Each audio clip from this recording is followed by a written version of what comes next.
Soul आमचं मोठं नारळाचं झाड आहे ते तट्टी का सांग चाडतो मी हे बघ आमचं नारळाचं झाड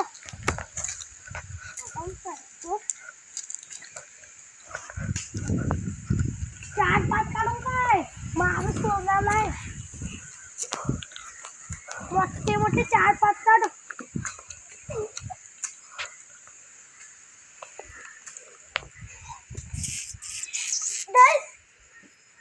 Guys!